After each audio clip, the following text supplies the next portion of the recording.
Welcome to my YouTube channel. Kung bago ka lang sa channel na to at true-blooded Aldab Nation ka, tama po ang channel na pinuntahan mo. Kaya considering na po kitang bagong subscriber. At huwag mong kalimutan pindutin yung bell para lagi po kang updated sa bagong video na ilalabas ko. Salamat po sa iyong pag-click sa channel na to. Welcome back mga Aldab. Ito na naman po ang inyong lingkod, si Mr. Destiny. At syempre panibagong update na naman po tayo. Panibagong mga kaganapan po kina Alden Richards at kay Maine Polkerson. Sa dami po ng mga komento ngayon na kumakalat sa social media, sa Instagram, sa Twitter, abay talagang ito yung mga masarap pag-usapan. Siyempre marami na naman pong naiinis at galit kay Mr. Destiny dahil nga po sa mga binabalita natin. Dahil nga po sa mga update natin na hindi daw po kapani-paniwala. Wala naman pong problema. At least ako may papakita ako sa inyo. May pag-uusapan tayo. At siyempre 101% na hindi ko po ito inedit. Gaya po ng mga pinapakalat po nila. Una sa lahat, yung unang photos na nakikita nyo, interview po yan ni Alden sa GMA Network. Bakit dyan? Pansin nyo, never pong tinatanong ang love life ni Alden. At ang pinag-usapan, kaya yung Kapaskuhan. Pero okay lang naman po yan. Kasi alam naman po natin na Pasko. Hindi po ba? Bakit hindi pinag-usapan na malamig ang Pasko ni Alden? Hindi, real talk. Dahil wala siyang karelasyon eh. Dahil wala siyang love life. Tanging pamilya niya lang yung kasama niya sa Pasko. O bakit hindi po ba yun na pag-uusapan? Bakit hindi po yun naging topic? Bakit yung pagpupromote ng kapuso? Hindi po ba? Sinasabi ko lang po ito mga kaaldab para lang po malinaw. Binibigyan ko lang po kayo ng konting idea. Hindi po ba? Kaya basag sila sa akin. Hindi sila po pwedeng mag-react, magkomento na alam po nila na matatalo ko sila. Na alam po nila na wala po silang panalo kay Mr. Destiny.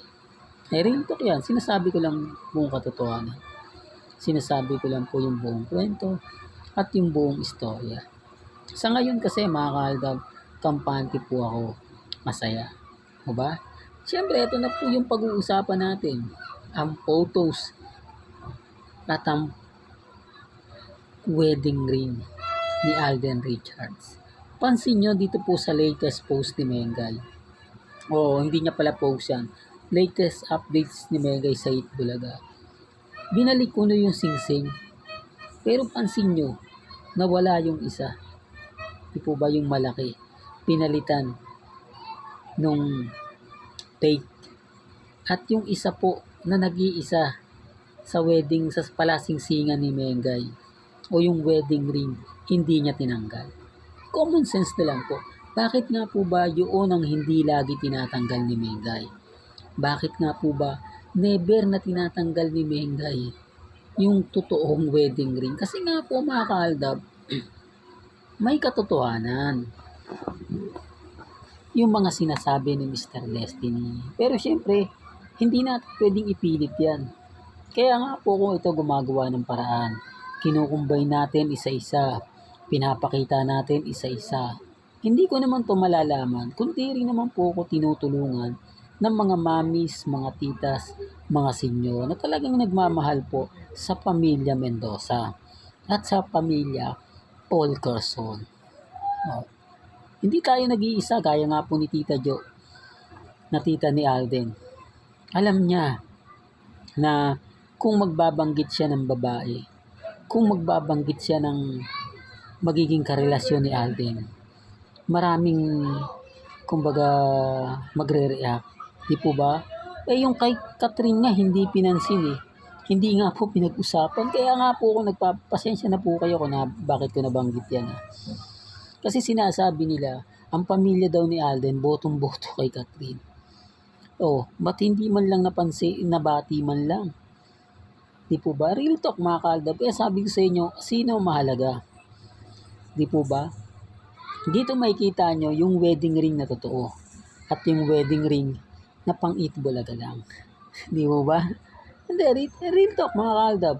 Ang yung pang-itbulaga lang, pero iba po yung wedding ring ni Mrs. Polkerson sa labas, sa loob. Diba? Siyempre, respeto na lang po sa mga ayaw pong maniwala. Sa mga babatikos na naman kay Mr. Destiny. Sa mga nagsasabi na naman na fake news ako. Walang katotohanan yung sinasabi ko. Hindi po ako namimilit. Wala pong pilitan sa mga sinasabi ko at mga ina-update ko. Ang sa akin lang po, masaya po ako sa mga nagaganap. Masaya po ako sa mga nangyayari. Ang importante lang naman po, kung ano po yung sa palagay po ninyong tama. Kung ano po yung sa palagay ninyong makakabuti. Hindi po ba? Kaya nga po napakarami pong nagre-react at nagagalit po kay Mr. Destiny. Pero kita nyo naman ako, matatag at kampante. Dahil nasa likod ko nga po ang mga taong sumusuporta at nagmamahal sa pamilya Mendoza. Hindi, real talk yan mga kaaldab. Kaya po ako, siyempre, hindi rin po maganda yung mga nangyayari. Hindi po ba? Although sinasabihan po tayo ng ganito ganyan, pinagtatanggol tayo ng mga mamis, mga titas, na natutuwa po ako. Hindi po ba? Ganun naman po eh. Kumbaga, kami naman po talaga yung totoong nakakaintindi, totoong nakakaunawa. Gaya po ng paulit-ulit na sinasabi ko, hindi ko mabubuo ang Aldab.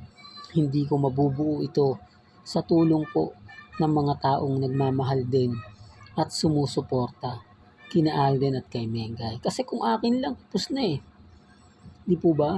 Kung sa akin lang po, magbabago na ako ng content. Pero nasa likod ko kasi yung mga mamis eh.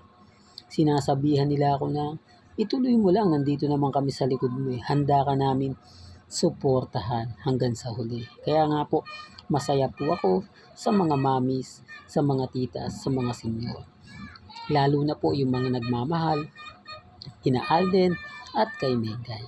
Hanggang dito na lang po ang ating latest updates. Kaya kung gusto nyo pa po ng pinaka-latest at sariwang update, abay lagi lang po ko yung tututok dito po sa channel ni Mr. Destiny para updated kayo sa mga bago at sa mga latest na i-upload po natin maya-maya lang. Hanggang sa muli. Kaya kung bago ka lang sa channel na to at isa kang true-blooded Aldab Nation na nagmamahal kina Mengay at Tisoy, tama po ang channel na pinuntahan mo, kaya consider na po kita bagong subscriber. At huwag mong kalimutang i-share ang mga video po natin ha, sa mga mamis at sa mga titas. Hanggang sa muli, salamat po sa panonood at pakikinig.